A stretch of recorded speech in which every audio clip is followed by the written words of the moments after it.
안녕하세요. 사랑하는 성도님, 생명의 주님이 우리와 함께 하십니다. 우리와 함께 하시는 주님을 찬양합니다. 기도합시다. 하나님, 감사합니다. 오늘도 새날을 주셨습니다. 저희들에게 덤으로 주신 소중한 오늘 하루를 하나님 앞에서 아름답게, 향기롭게, 거룩하게 살아갈 수 있도록 인도하여 주시옵소서. 오늘도 주님의 말씀으로 인하여 저희들의 마음이 더욱 거룩하여지고 하나님을 구하며 믿음으로 설 수 있도록 인도하여 주시옵소서. 예수님 이름으로 기도합니다. 아멘. 네, 오늘부터 시편이 새롭게 시작이 됩니다. 오늘부터 8월 한 달 마지막까지 시편을 보게 되는데요. 오늘 우리가 읽을 시편은 63편입니다. 시편 63편 1절부터 11절까지입니다. 제가 읽겠습니다. 다윗의 시 유다 광야에 있을 때에 하나님이여 주는 나의 하나님이시라. 내가 간절히 주를 찾되 물이 없어 마르고 황폐한 땅에서 내 영혼이 주를 갈망하며 내 육체가 주를 앙모하나이다. 내가 주의 권능과 영광을 보기 위하여 이와 같이 성소에서 주를 바라보았나이다. 주의 인자하심이 생명보다 나음으로 내 입술이 주를 찬양할 것이라. 이러므로 나의 평생이 주를 송축하며 주의 이름으로 말미암아 나의 손을 들리이다. 골수와 기름진 것을 먹음과 같이 나의 영혼이 만족할 것이라. 나의 입술이 기쁜 입술로 주를 찬송하되 내가 나의 침상에서 주를 기억하며 새벽에 주의 말씀을 작은 소리로 읊조릴 때에 하오리니 주는 나의 도움이 되셨음이라. 내가 주의 날개 그늘에서 즐겁게 부르리이다. 나의 영혼이 주를 가까이 따르니 주의 오른손이 나를 붙드시거니와 나의 영혼을 찾아 멸하려 하는 그들을 땅 깊은 곳에 들어가며 땅 칼의 세력에 넘겨져 승량의 먹이가 되리이다. 왕은 하나님을 즐거워하리니 주께 맹세한 자마다 자랑할 것이나 거짓말하는 자의 입은 막히리로다. 아멘. 자, 오늘 말씀 시편 63편은 이제 표제가 다윗의 시로 되어 있습니다. 자, 그런데 특별히 어떠한 시점을 기록하고 있습니다. 유다 광야에 있을 때. 다윗이 유다 광야에 있었던 적은 굉장히 많아요. 그래서 이것이 어느 때일까를 특정할 수는 없습니다.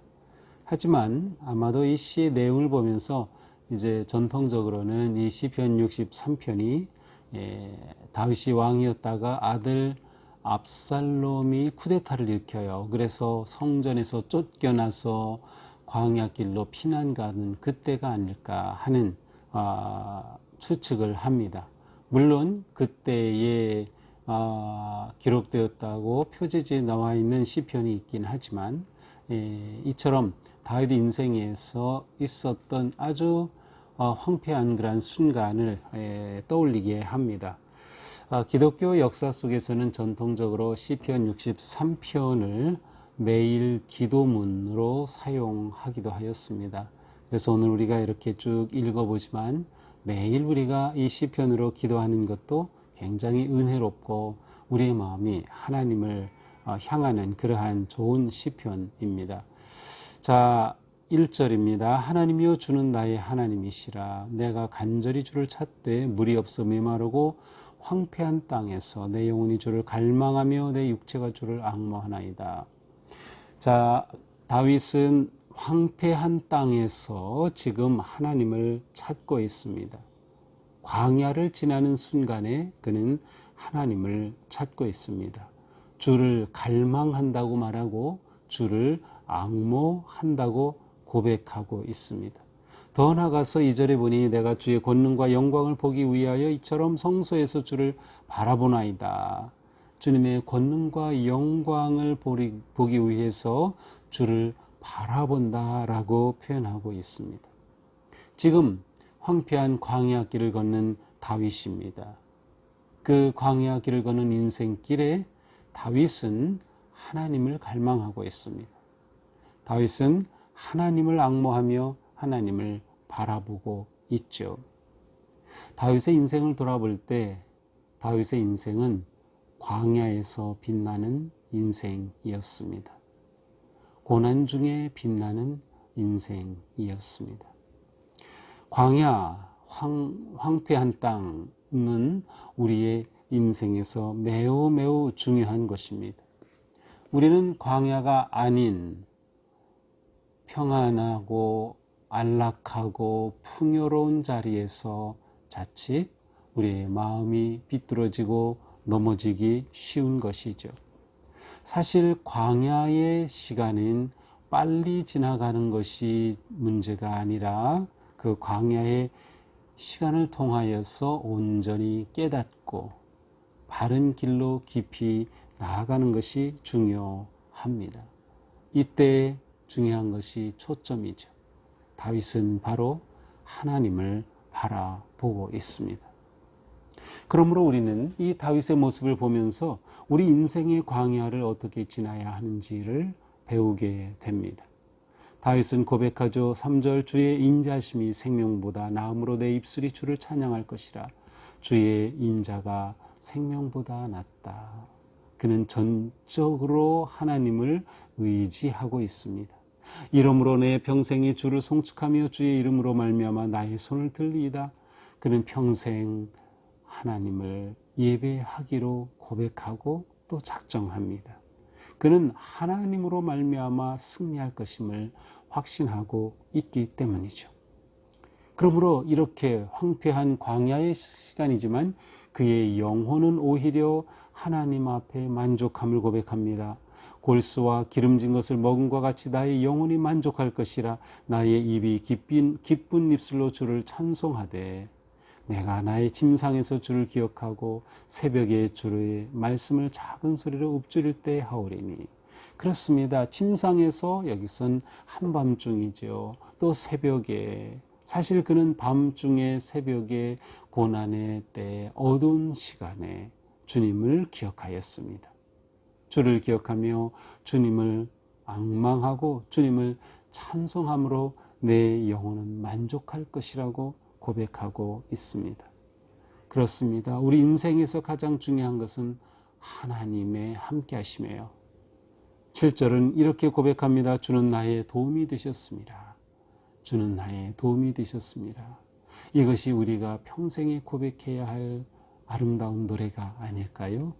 주는 나의 도움이 되셨습니다.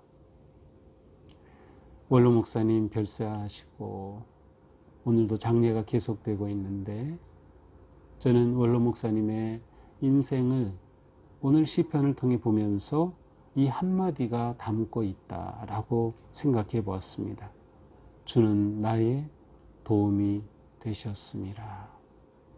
평생 그 엄청난 우여곡절 황폐한 광야길을 걸어오셨지만 그러나 주는 나의 도움이 되셨습니다. 놀라운 때로는 기적 같은 주님의 도우심으로 살아오셨던 모습을 떠올리게 됩니다. 그렇습니다. 주님만이 우리의 도움이 되시는 것이죠. 그러므로 고백합니다. 나의 영혼이 주를 가까이 따르리니 주의 오른손이 나를 붙드시려니와. 그렇습니다. 주의 오른손이 붙들어 주심을 다윗은 끝까지 신뢰하였습니다. 그러나 악의 세력은 넘어질 것을 그는 바라봅니다.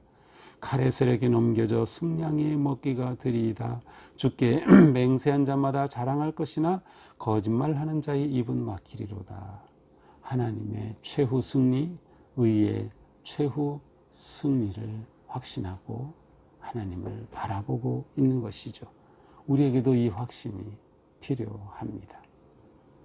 지금 우리는 광야 길을 걷고 있습니다. 코로나로 인해서 위기와 어려운 길을 걷고 있죠.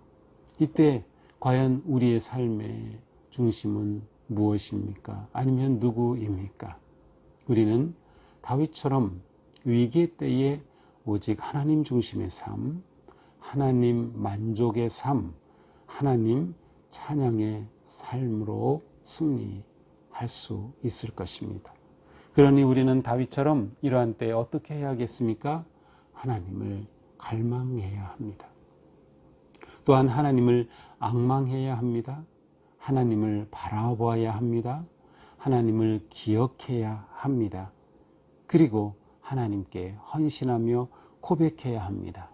평생에 주님을 찬양하겠다고 말이죠. 그리고 지금처럼 우리가 하나님의 말씀을 마음에 담아야 합니다. 오직 주님의 말씀만이 우리를 인도하시고 이끄시기 때문이죠. 우리의 입술이 주님을 찬양하며 말씀을 읊조리는 삶, 내가 나의 침상에서 주를 기억하며 새벽에 주의 말씀을 작은 소리로 읊조릴 때 이 다윗의 모습처럼 우리가 매일매일 주님의 말씀을 읊조리며 묵상하는 삶으로 또한 우리는 광야 길을 승리할 것입니다. 오늘도 주님의 은혜와 사랑 안에서 고난 중에 영원히 만족할 수 있는, 고난 중에 주님을 찬양하는, 그리고 주님을 의지함으로 승리를 확신하며 나아가는 아름답고 거룩한 우리 모두가 되기를 주님의 이름으로 축복합니다. 기도합시다. 주님 의지합니다. 주님 바라봅니다. 우리는 지금 광야 길을 걷고 있습니다. 그러나 주님, 저희가 광야 길을 빨리 벗어나려고 하기보다 하나님을 구하고 찾으며 하나님의 깊은 뜻을 발견하기에 힘쓰도록 저희의 마음과 영혼의 길을 인도하여 주시옵소서. 광야의 시간에 주님을 의지하고 주님을 바라고 주님을 사모하며 주님을 구합니다. 주님을 구하는 저희들의 심령에 오셔서 오늘 하루도 주님과 함께 승리하는 복된 하루 되게 하여 주시옵소서. 예수님 이름으로 기도합니다. 아멘. 네, 오늘도 주님과 함께 승리하는 복된 하루, 주님이 나의 도움이심을 고백하고 찬양하는 하루가 되기를 축복합니다. 사랑합니다.